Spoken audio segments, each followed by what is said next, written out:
বিৰোধী দলপতি দেৱব্ৰত শইকীয়াৰ মন্তব্যক লৈ উত্তাল ৰাজনীতি। বিৰোধী ঐক্য নিবিচাৰে নেকি কংগ্ৰেছে?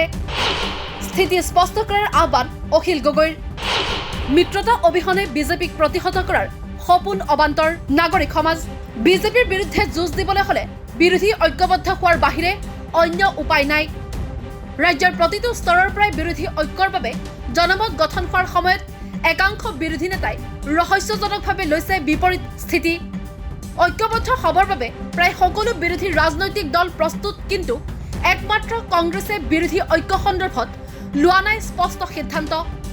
ফলত মিত্ৰতাৰ বাবে কংগ্ৰেছৰ মুখলৈ অপেক্ষা কৰিব লগা হৈছে বিৰোধীয়ে। কিন্তু কংগ্ৰেছ সভাপতি গৌৰৱ গগৈৰ এই সন্দৰ্ভত হুহুকা বিচলা নীতিয়ে মিত্ৰতাৰ ক্ষেত্ৰত এলান্ধুৰ সৃষ্টি কৰিছে। শেহতীয়াভাৱে বিৰোধী দলপতি দেৱব্ৰত শইকীয়াৰ এটা মন্তব্যই সৃষ্টি কৰিছে অধিক ৰহস্যৰ। শিৱসাগৰৰ আটাইকেইটা বিধানসভা সমষ্টিতেই কংগ্ৰেছে প্ৰাৰ্থী দিব বুলি ঘোষণা কৰাৰ লগে লগে বিৰোধী ঐক্যৰ মাজত সৃষ্টি হয় আলোড়ন। কি কৈছিল দেৱব্ৰত শইকীয়াই? এতিয়া নিৰ্বাচনৰ সময়ত পুনৰবাৰ আমি এটা সময়ত শিৱসাগৰ জিলাৰ চৰাইদেউ বিভাজন হোৱাৰ পূৰ্বে আমাৰ ইয়াত 6টা সমষ্টি আছিল। তেতিয়া আমি 6টা সমষ্টিতে কংগ্ৰেছে প্ৰতিনিধিত্ব আগবঢ়াইছিলোঁ আৰু জয়লাভ কৰিছিলোঁ। পৰৱৰ্তী সময়ত এতিয়া আমগুৰি সমষ্টি বিজেপি চৰকাৰে বিলুপ্ত কৰিলে। সেই গতিকে চৰাইদেউ আৰু শিৱসাগৰ মিলাই আমি 5টা সমষ্টি আছোঁ। এতিয়া আমাৰ চেষ্টা হ'ব কেনেকৈ আমাৰ পুৰণা শিৱসাগৰ জিলাৰ 5টা সমষ্টিতে কংগ্ৰেছ দলক শক্তিশালী কৰি আগন্তুক নিৰ্বাচনত জয়লাভ কৰিব পাৰোঁ। আৰু তাৰ কাৰণে এতিয়া অজয় গগৈৰ নেতৃত্বত আমি দলৰ সাংগঠনিক ভিত্তি আৰু মজবুত কৰিম। এয়া আছিল দেৱব্ৰত শইকীয়াৰ মন্তব্য। এগৰাকী বিৰোধী দলৰ সভাপতিৰ আসনত কংগ্ৰেছে প্ৰাৰ্থী প্ৰক্ষেপ কৰিব বুলি ঘোষণাৰ লগে লগে ৰাজ্যৰ বিৰোধী ৰাজনীতিত সৃষ্টি হয় ব্যাপক প্ৰতিক্ৰিয়াৰ।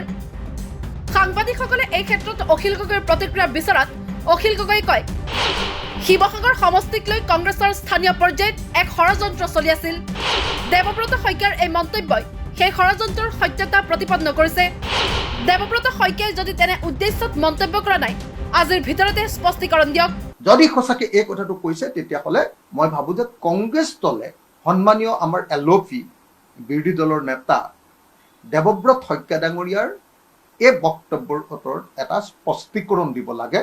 তেখেতসকলৰ স্থিতি স্পষ্ট কৰি দিব লাগে যে সঁচাকেই তেখেতসকলে বিৰোধী ঐক্যমঞ্চৰ এটা গুৰুত্বপূৰ্ণ দল ৰাইজৰ দলৰ সভাপতিকো 2026 চনত নিৰ্বাচনত জিকি থকা বিধায়কৰ আসনখন এৰি দিবলৈ সঁচাকে প্ৰস্তুত নহয় নেকি?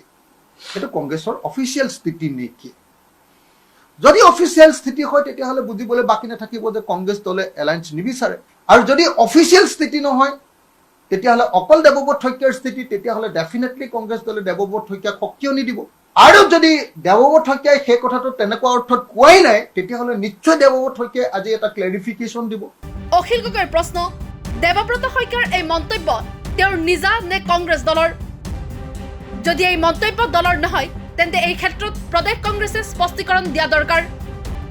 লগতে ৰাইজৰ দলৰ সভাপতিগৰাকীয়ে কয়, অখিল গগৈয়ে নিজে শিৱসাগৰত জিকিবলৈ মিত্ৰতা নালাগে। বিজেপিক প্ৰতিহত কৰাৰ স্বাৰ্থতহে বিৰোধী ঐক্য বিচাৰিছোঁ। শিৱসাগৰত মুখ্যমন্ত্ৰী হিমন্ত বিশ্ব শৰ্মাই প্ৰতিদ্বন্দ্বিতা কৰিলেও হৰুৱাব নোৱাৰে অখিল গগৈক। কংগ্ৰেছৰে মিত্ৰতা নহলেও ডাবল ডিজিট আসন লাভ কৰিব ৰাইজৰ দলে। এইবাৰ কংগ্ৰেছে এলায়েন্স কৰিব নে নকৰিব কংগ্ৰেছৰ মুখেৰে স্পষ্টকে কৈ দিব লাগে। আমি কিন্তু এলায়েন্সৰ পক্ষত, আৰু তাৰ কোনো অখিল গগৈক জিকিবৰ কাৰণে নহয়, অখিল গগৈক জিকিবৰ কাৰণে নহয়। আপোনালোকে নিজে দেখিব যে কংগ্ৰেছে যদি এলায়েন্স নকৰেও এইবাৰ ৰাইজৰ দলৰ এখন আসন আছে, এই এখন আসনৰ পৰা আমি 15-20খন আসনলৈ আমি উত্তীৰ্ণ হ'ম। আপোনালোকে চাই থাকক। এইবাৰ আপোনালোকে দেখিব যে 2026 চনৰ বিধানসভাৰ নিৰ্বাচনত ৰাইজৰ দলৰ বৰ হেৰুৱাবলগী একো নাই নহয়। এখন আসন আমি য'তে ত'তে জিকি ল'ম। আমি এখনতকৈ 2খন পালেও আমাৰ জয়। কংগ্ৰেছৰ 29খন আসন, 29খন আসনৰ পৰা কমিলে তেওঁলোকৰ পৰাজয়। গতিকে লোকচান ৰাইজৰ দলৰ নাই, সেই কথাটো সকলোৱে বুজি লোৱা দৰকাৰ। আৰু কংগ্ৰেছে এইটো ভাবি ল'ব নালাগিব যে কংগ্ৰেছ মানে জনগণ আৰু কংগ্ৰেছ জিকিলেই মানে চব। বৰং জনগণে আজিৰ দিনটোত ঐক্যবদ্ধভাৱে আমাক সকলোকে নিৰ্বাচন খেলাটো বিচাৰিছে। আৰু সকলোৱে যদি ঐক্যবদ্ধভাৱে নিৰ্বাচন নেখেলোঁ, তেতিয়াহ'লে যি ঐক্যবদ্ধভাৱে ইলেকশ্যন নেখেলোঁ বুলি কয়, মই ভাবোঁ যে জনগণে তাৰ বিৰুদ্ধে এইবাৰ অৱস্থান গ্ৰহণ কৰিব। গতিকে ক'বলগীয়া একো নাই। এলায়েন্স যদি নহয় তেতিয়াহ'লে কংগ্ৰেছৰ আসন 29খনতকৈ কমিব বুলি ভাবেনে আপুনি? মই নাজানো, সেইবিলাক কথা মই নাজানো, কিন্তু মই এটা কথা জানো যে এইবাৰ 2026 চনত ৰাইজৰ দলৰ আসন বাঢ়িব। এখন নহয়, সেইটো আমি ডাবুল ডিজিটত আমি এইবাৰ আসন পাম। আমি 2026ত তাৰমানে ডাবুল ডিজিটত এলায়েন্স হওক বা নহওক, আমি ডাবুল ডিজিটত ৰাইজৰ দল জিকিমে। ডাবুল ডিজিট শিৱসাগৰতো মই খেলিমেই। আৰু শিৱসাগৰত মই ভাবোঁ যে মোক নিজে কওকচোন, যিজন মানুহে অসমৰ আটাইতকৈ ডাঙৰ বিৰোধী ভূমিকা পালন কৰে, যিজন মানুহে নিজৰ সমষ্টিৰ কাৰণে নিজৰ দেহাটো দিলে, হাতত 1 টকা থাকিলেও সেইটো সমষ্টিবাসীৰে টকা, যিদিনা 1 টকাটো শেষ হৈ যায় সেইদিনাহে সমষ্টিৰ পৰা ঘূৰি আহোঁ, চবকে সহায় কৰে আন্তৰিকতাৰে। সেই মানুহটোক নিজিকাই কাক জিকাব? শিৱসাগৰৰ মানুহে নিজে কওক। জেলত থাকোঁতে জিকাইছিল অকল দেশৰ কাৰণে, এতিয়াতো লগত মানুহৰো কাম কৰোঁ। গতিকে আপোনালোকে নিশ্চিন্ত হৈ থাকক। সেইকাৰণে মই শিৱসাগৰৰ কাৰণে কোনোদিন চিন্তিতই নহয়। তাতে মইতো সদায় কৈ আছোঁ যে হিমন্ত বিশ্ব শৰ্মাও আহক তালৈ। অখিল গগৈৰ মন্তব্য তেওঁ হেৰুৱাব লগা একো নাই। এখন আসনৰ পৰা 2খন আসন পালেও সফল। কংগ্ৰেছৰ আছে 29খন আসন। হ্ৰাস পালে কংগ্ৰেছৰে হ'ব ক্ষতি। ৰাইজৰ দলে মিত্ৰতা কেৱল আৰু কেৱল ৰাইজৰ স্বাৰ্থত আৰু ৰাইজৰ দাবীত কৰিব খুজিছে। অখিল গগৈয়ে লগতে কয়, নিৰ্বাচনত পৰাজয় হ'লেও বিৰোধী মই হৈ থাকিম। জিকিলে বিধানসভাৰ ভিতৰত আৰু হাৰিলে বিধানসভাৰ ভিতৰত বিৰোধী ময়েই।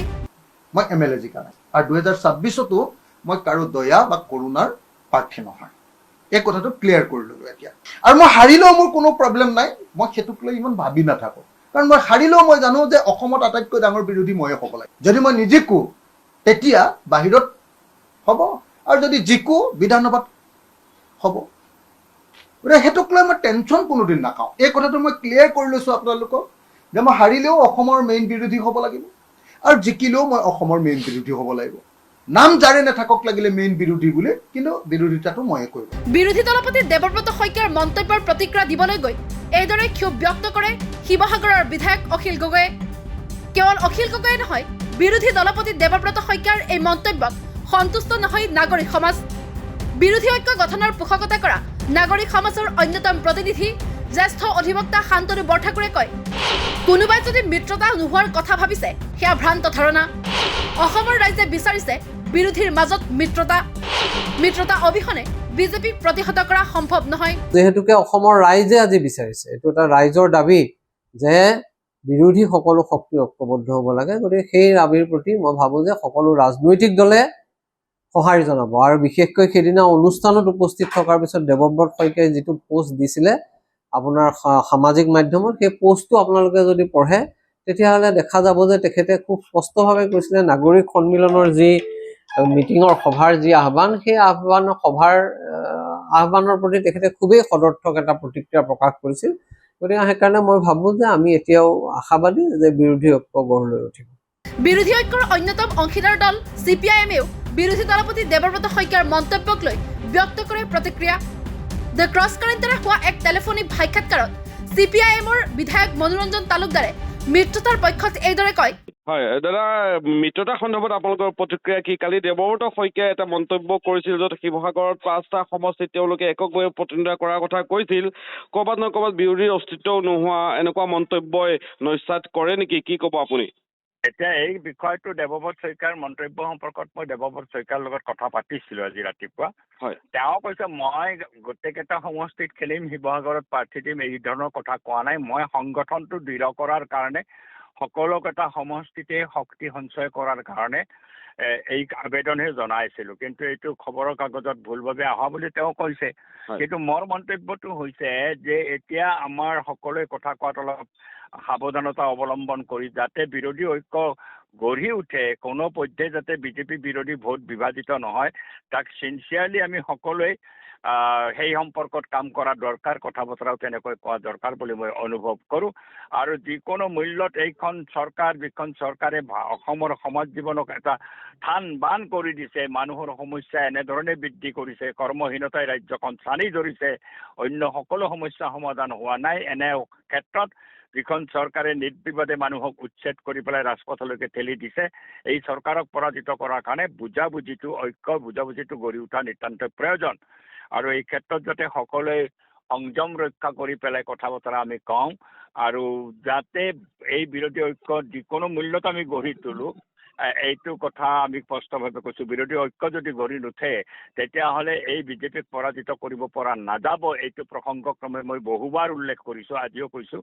ইয়াক পৰাজিত কৰিব লাগিলে বিৰোধী ঐক্য গঢ়ি উঠিবই লাগিব, নহ'লে আমি সকলোৱে কোনোবাই হাৰিম কোনোবাই জিতিম, কিন্তু বিৰোধী পক্ষত বহি থাকিব লাগিব মুষ্টিমেয় কেইজনমান মানুহ, আৰু এই শক্তি অপ্ৰতিৰোধ্যভাৱে আগবাঢ়ি যাব বিজেপিৰ নেতৃত্বত। সেইটো আমি নিবিচাৰোঁ। এতিয়া বিজেপিৰ মাজতো বিৰোধ হৈছে, আজি অগপৰ মাজতো বিৰোধ হৈছে।